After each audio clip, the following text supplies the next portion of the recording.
I seek Allah's forgiveness. I turn to Allah, repenting to Allah 100 times a day. The Messenger, sallallahu alaihi wasallam, 100 times a day. This was the example that was left for us.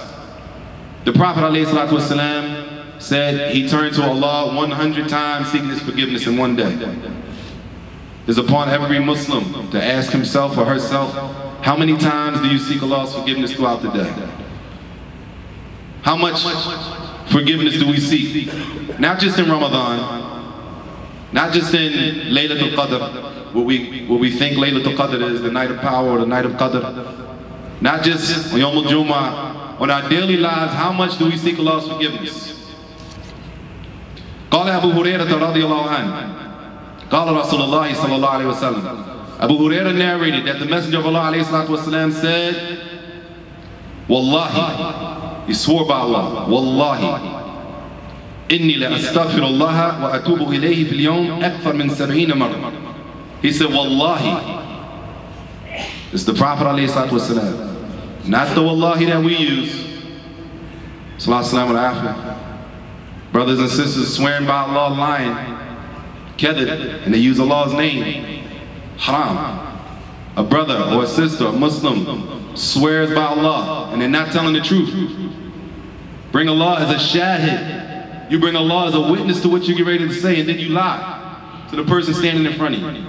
The Prophet ﷺ said, Wallahi, Wallahi, I make tawbah and I repent to Allah more than 70 times a day.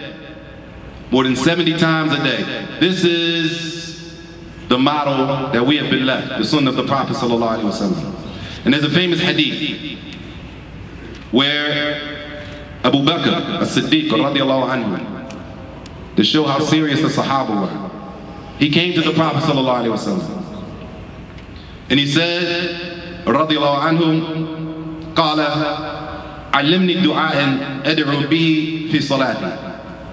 He said to the Prophet ﷺ, teach me a dua that I can say in my salah. Teach me a dua that I can say in my salah, when I'm making a salah. فَقَالَ رَسُولُ عَلَيْهِ الصَّلَاةُ وَالسَّلَامُ. So he said, the Prophet ﷺ taught him this dua. He said, قُلْ اللهم إني ظلمت نفسي ظلما كثيرا. He said, say, oh Allah, indeed I have oppressed myself. I have done a great form of oppression to myself. And then he said, and then after that say, وَلَا يَغْفِرُ الذُّنُوبَ إِلَّا أَنْتَ. And no one forgives sins except you, O Allah. None forgive sins except you, O Allah. And then he said, and say, فَاغْفِرْ لِي مَغْفِرَةً مِّنْ عِنْدِكَ وَارْحَمْنِي. So forgive me, O Allah, and have mercy on me. This is the dua that the Prophet ﷺ taught Abu Bakr. Abu Bakr, the one who took charge after the death of the Prophet ﷺ. Teach me a dua to say in my salah. Confess, yes Allah, I have oppressed myself. You're the only one who forgives sins, so forgive me and have mercy on me. This is the dua that the Prophet ﷺ taught Abu Bakr. Then he said to say, إِنَّكَ أَنْتَ الْغَفُورُ الرَّحِيمُ. That indeed, O Allah, you are the all-forgiving, the most merciful. This is the example that we have been left from our Prophet ﷺ, in the commands in the Quran, and the practice of the Sahaba of the Messenger ﷺ. And we'll close on a statement of Fudail ibn Iyad, one of the famous Imams of the Sunnah. Fudail. And Fudail, if we don't know him, we should read his biography. That Fudail, rahimahullah, was famous for making tawbah. He made tawbah, as he used to be. In his biography, he was a highway robber, they said. He used to rob people when they would come through with their caravans. He would cut the road off and rob them for their caravans. Fudail ibn Iyad. He repented. He repented from his sin, and Allah raised him to be from the Imams of the Sunnah.